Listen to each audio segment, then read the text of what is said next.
नमस्कार दोस्तों। जब से रतन टाटा जी की मृत्यु हुई है, पूरा देश शोक में डूबा हुआ है। इसी बीच चर्चा इस बात की होने लगी है कि क्या रतन टाटा जी की जो डेड बॉडी है, जो इनका शव है, साइलेंस ऑफ टावर पर नहीं रखा जाएगा? क्योंकि रतन टाटा जी एक पारसी समुदाय से ताल्लुक रखते थे। पारसियों में एक परंपरा है कि उनके डेड बॉडी को न दफनाया जाता है, न ही जलाया जाता है। तो उनके डेड बॉडी को साइलेंस ऑफ टावर मुंबई में है, वहां पर रखा जाता है। पारंपरिक रूप से जो गिद्ध हैं वो इनके डेड बॉडी को डिकम्पोज करते हैं, वही मतलब गिद्ध ही खाते हैं। तो इसमें चर्चा हो रही है कि इनके बॉडी को गिद्धों के लिए नहीं छोड़ा जाएगा, इनका दाह संस्कार किया जाएगा। जो हिंदू रीति रिवाज है, इससे इसी उस तरीके से दाह संस्कार के डेड बॉडी को जलाया जाएगा। तो आइए इस वीडियो को समझते हैं, इस पूरे स्टोरी को समझते हैं, साथ ही फोकस रखेंगे कि ये जो पारसी समुदाय है ये होते क्या है, ये कहाँ से आए हैं, क्या पारंपरिक रूप से भारत के हैं कि नहीं है, कि कहाँ से आए हैं।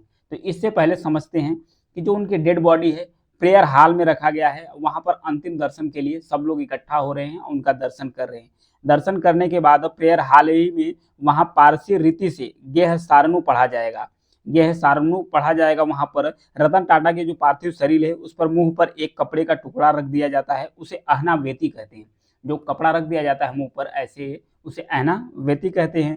और फिर जब शांति प्रार्थना होता है, तो शांति जब प्रार्थना हो जाता है पूरी प्रक्रिया को, तो इसी को गेहूं सारना, गेह सारना के नाम से जाना जाता है। गेह सारना के नाम से जाना जाता था। गेह सारना या सारनू भी कहते हैं।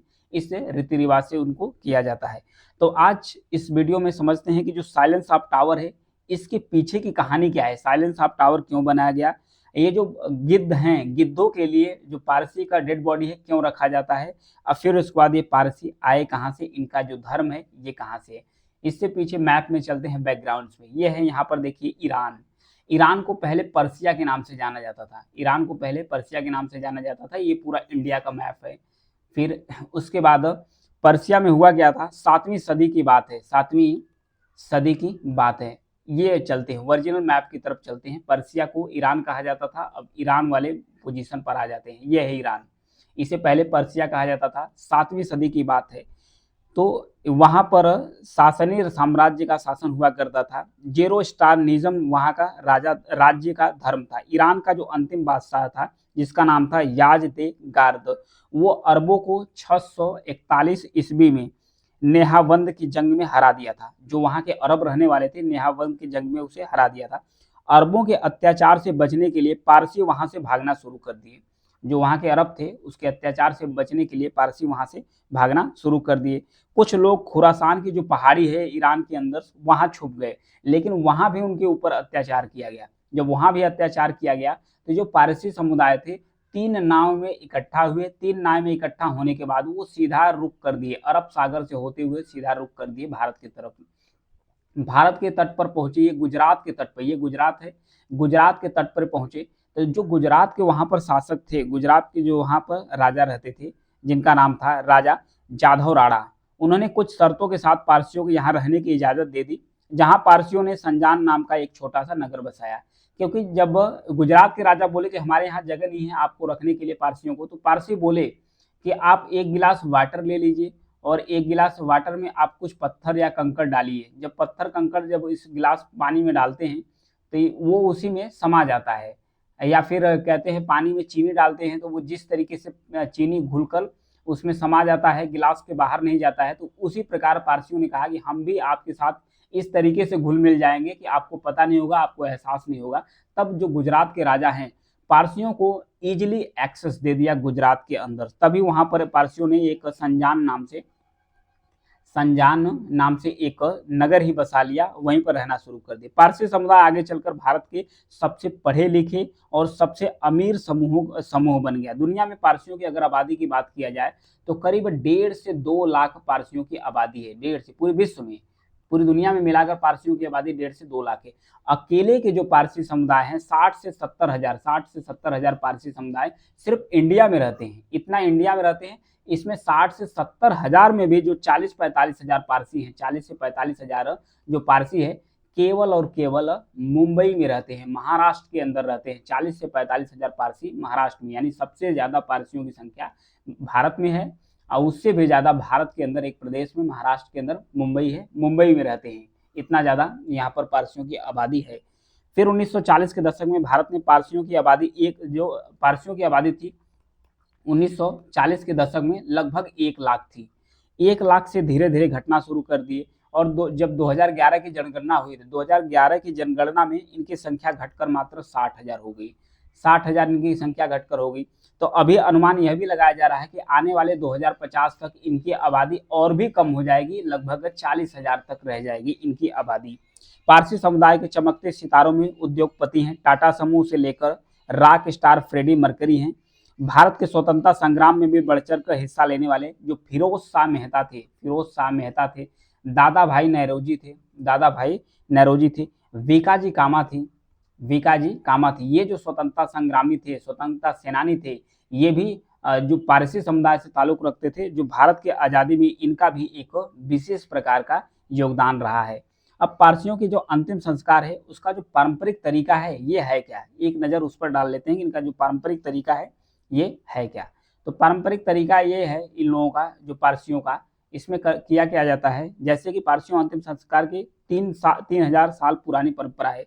पारसियों के कब्रिस्तान को दखमा या टावर ऑफ साइलेंस के नाम से जाना जाता है। देखिए 1880 के दशक का बना हुआ है टावर ऑफ साइलेंस।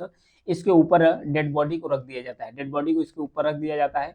जो गिद्ध होते हैं पारंपरिक तौर से डिकम्पोज करते हैं। इनके अंदर मान्यता है, इनके धर्म के अंदर, कि जो डेड बॉडी है अगर नीचे जाती है डेड बॉडी तो वो भी सड़ती है, तो हमारे पूर्वजों को दिक्कत होता है।